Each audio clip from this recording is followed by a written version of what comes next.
January 7 ng gabi, dito sa paligid ng Quiapo, ay 0 vendors na po tayo.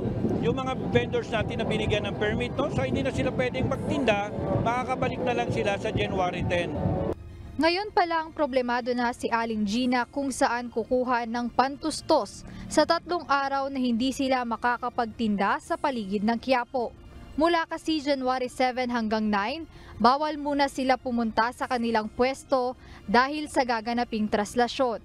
Nangangamba rin siya na baka mabulok ang kanyang mga panindang prutas na ilang araw na maiimbak.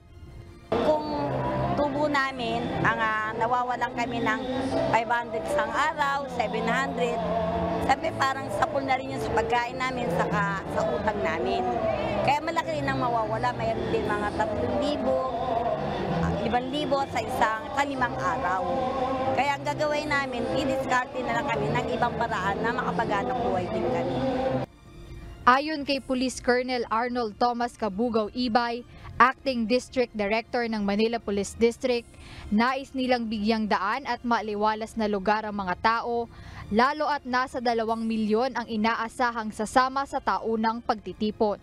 Bahagi rin anya ito ng ipapatupad na seguridad upang matiyak ang kaayusan sa January 9. Dahil hindi lang sa Quiapo Church, no? Sa Quirino Grandstand at saka sa yung magsasali sa prosesyon.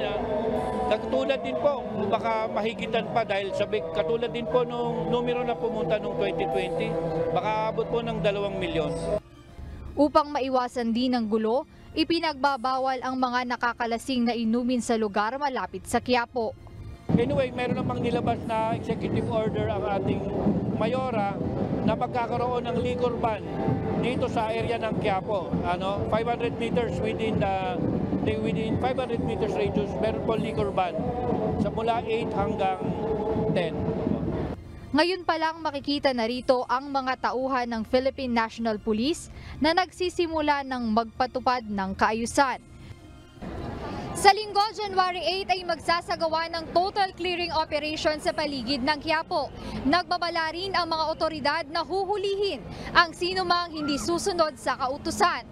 Jed Neresina, UNTV News and Rescue. Diyos ng aming sandigan, serbisyo publiko ang aming pinahahalagahan.